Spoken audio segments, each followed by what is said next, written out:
This video talks about the thought-feeling cycle, meaning you have a thought, which generates a feeling, which generates another thought that is similar to the first thought, right? Which generates the feeling, which generates the thought, and it keeps going on and on. This is how we spiral. This is how we have bad days instead of bad things that happen or bad instances, right?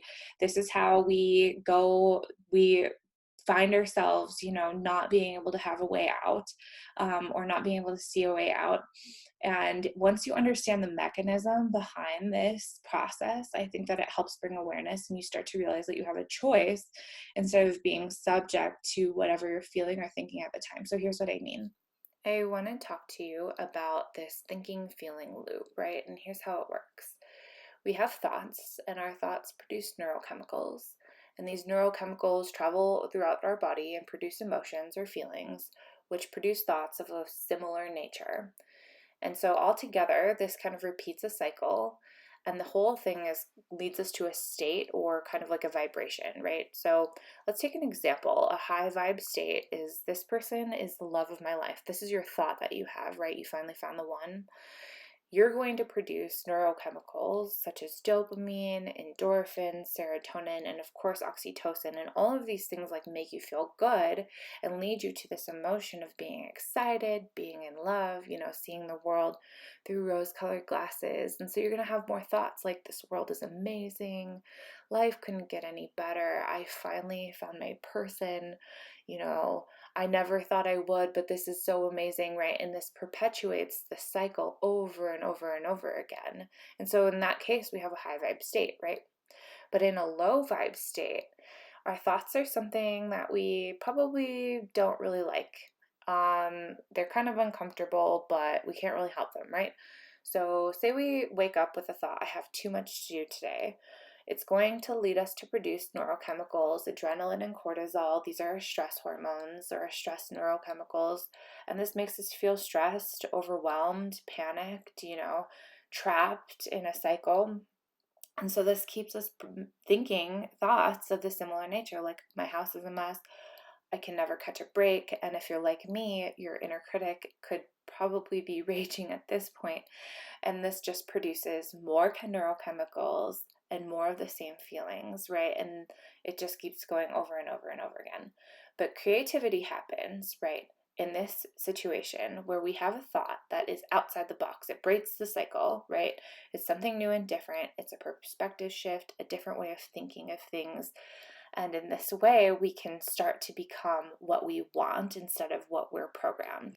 So I think that low vibe, generally speaking, is just simply a state of stress. And by that, I mean your hormones that run through your system during that time are generally adrenaline and cortisol, right? And the sad reality is that the state of stress that most of us are in are so high and so chronic that we don't even realize that we're in a state of stress.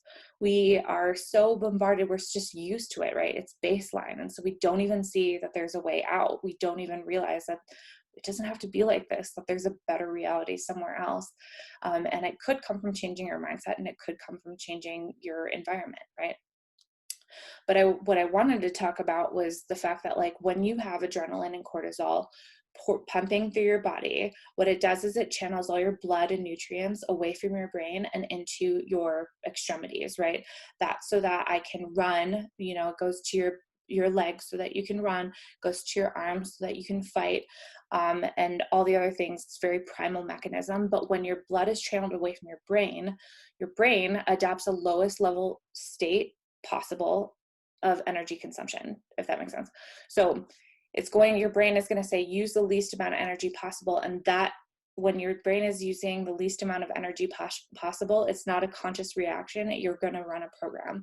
A program is basically something from your subconscious, right? And if you remember me talking about this, your subconscious is formed when you're very, very little. So when you're running programs, you're running something else. You're running somebody else's thought patterns. You're running somebody else's ideas. They're what they gave to you. They were imprinted on you when you were little, and now you grew up with them. And so when we're not conscious, this is what goes on in the background of our minds all the time.